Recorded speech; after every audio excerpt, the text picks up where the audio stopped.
I actually think creative block doesn't exist.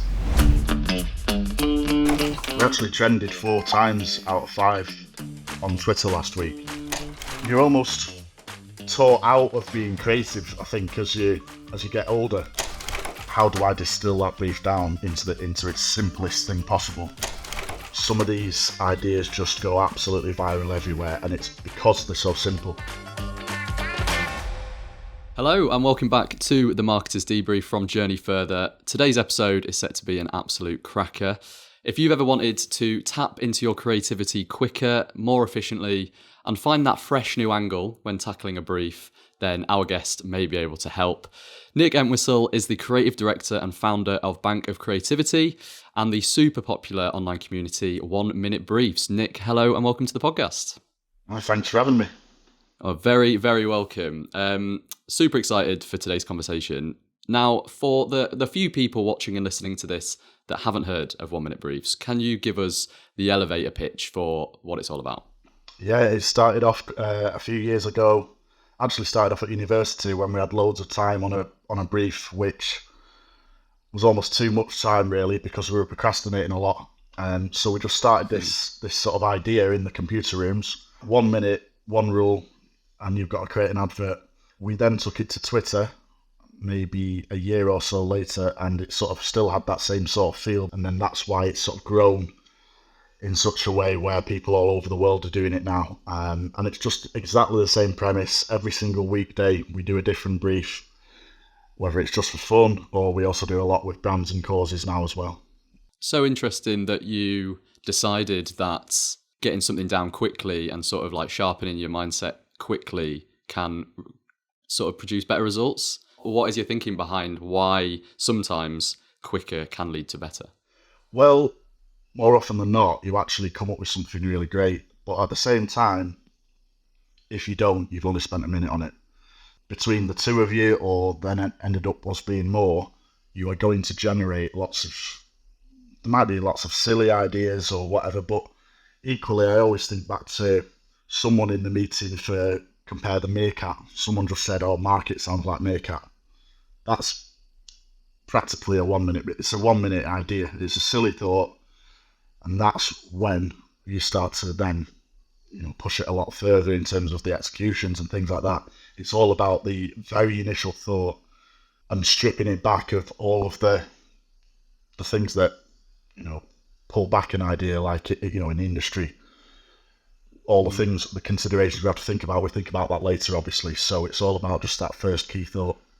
I was taking a look on the website and I was checking out the impressive client list that you guys have worked with. That kind of includes the likes of WWF, Coca-Cola, Twitter, KFC, Guinness.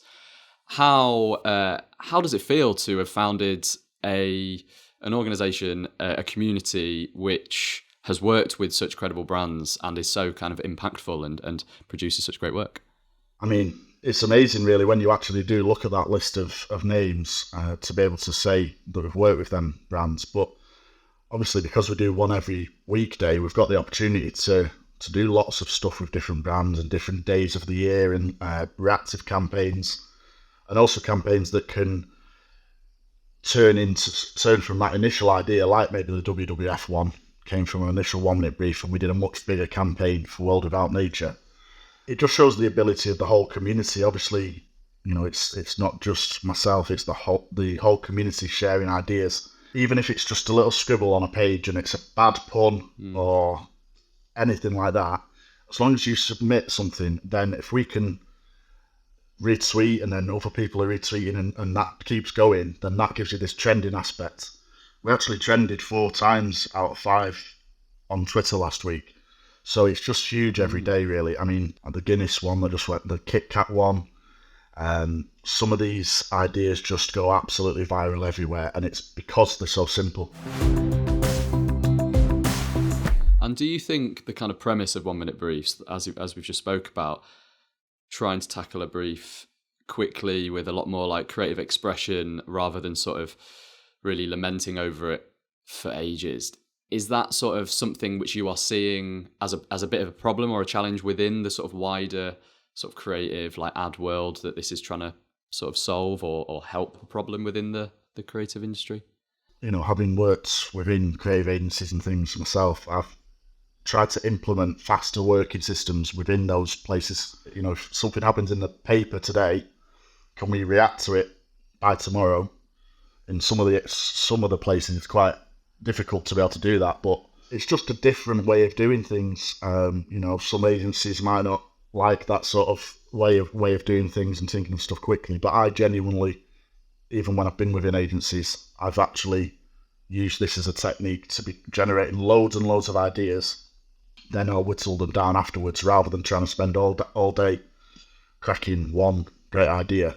But then once you've got that key thought, then I think you can go and have a look at all the other stuff, the insights. The audience is like, you might have a key thing within the background of the company or their history or something that you think, I could bring that out as an idea, where tradition meets something new, or there might be little things within the brief. I always look very closely at the wording in stuff. So obviously, I say the ideas. I do want the ideas to come out quickly.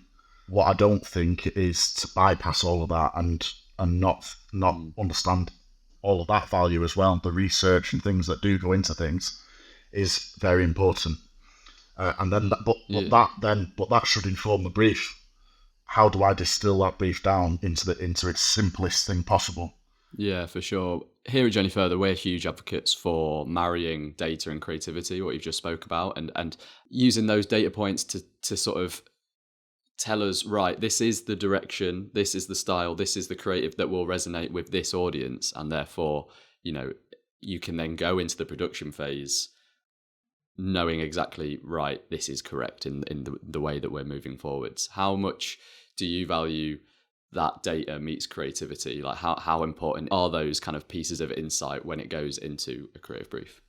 I think it's hugely important. I think one thing that people might get a misconception about 1 minute briefs is that our briefs are very simply almost they do take that sort of step back a little bit. But this is just a tool and a way of working within real creative briefs and things as well. But also some of the briefs have come from data, even when we're doing it as a 1 minute brief. So we're asking a very simple thing, but that's come from a real problem that's been found through data, or this age group like these things. So we need to appeal in that sort of way and understand your audience. And sometimes I might not be the best person for that. Someone else does that, and then they can come in and inform you. Look, this is the lines we need to be on. Then you can use your creative thinking around those sort of parameters. I've been lucky enough to work in sort of bigger agencies where they have the sort of access to be able to do things like that, a bit like Journey Further, and there's a lot of work that goes into getting those big campaigns right behind the scenes and the background, which just allows you to then be completely creative with that final message. Do you know what I mean? So it's on everyone, but particularly the marketers that are coming up with the brief, that are coming up with the ad direction. It's on them to realize and discover those truth points, which then is then passed over to the creative team, who can then sort of make it shine on the page or on the billboard. Yeah, they're sort of bringing to life that I think a lot of the marketing teams don't really get the credit that they deserve, because the brief itself is key. I can use that one insight that they might have brought out of data or research or whatever to then apply that message in a very creative way. It's something that I probably haven't spoken about on talks and podcasts and things, because people just see the fun, the fun, creative, quick thinking stuff. But it's not always just about that. It's about getting the brief right and communicating the message that you need to the right people. And there are different ways and means of doing that.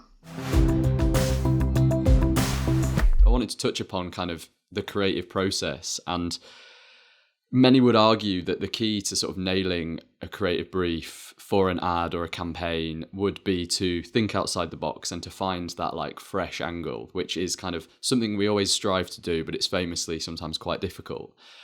As a creative director yourself, how would you advise people to be thinking outside of the box better?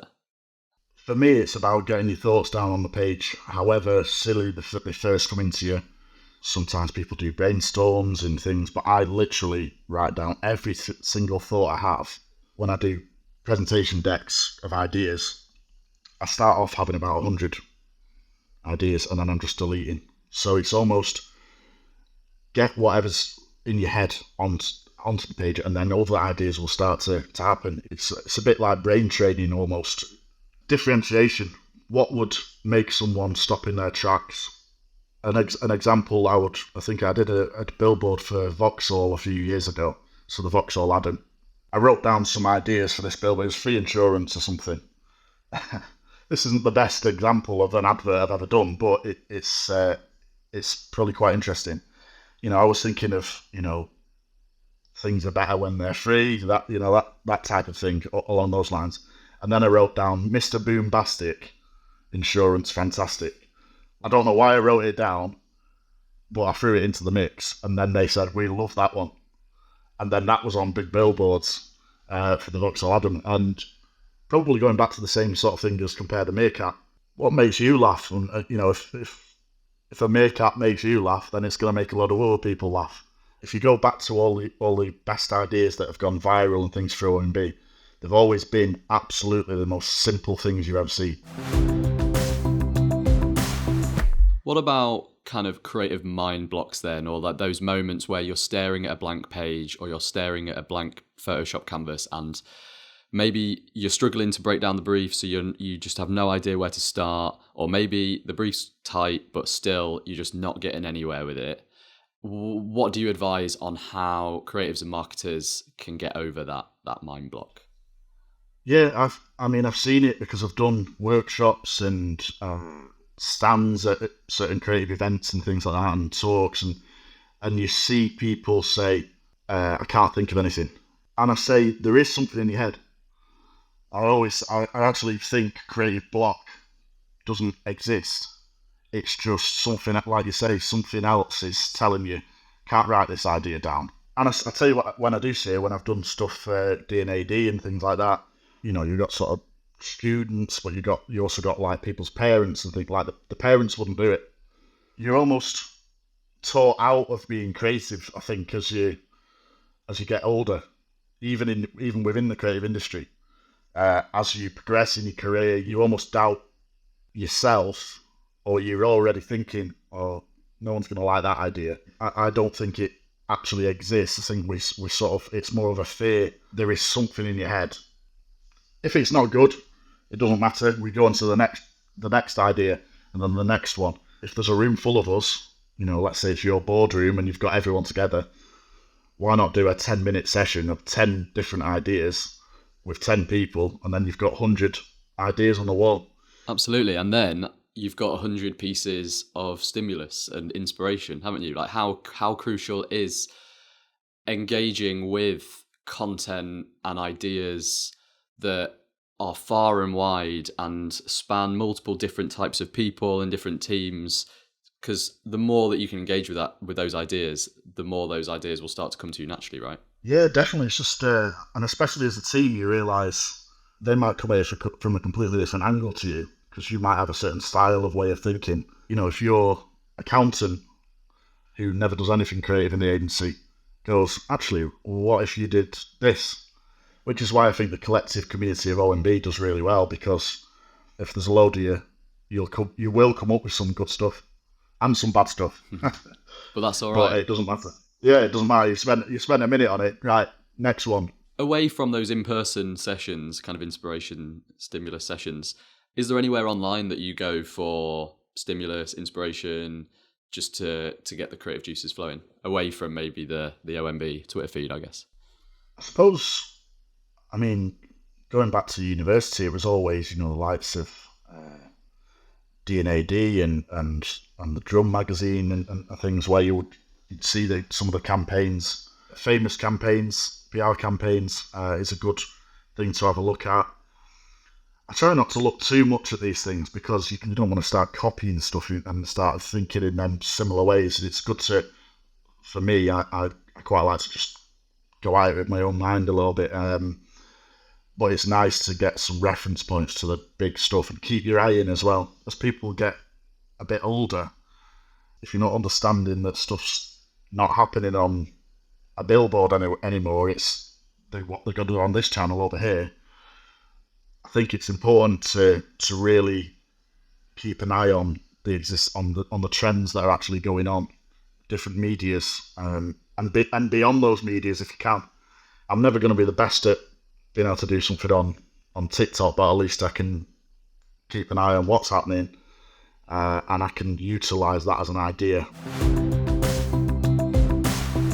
Finally then, Nick, we like to end each pod with the same question, and that is, if you were to recommend a book to the Journey Further book club community, what book would it be and why?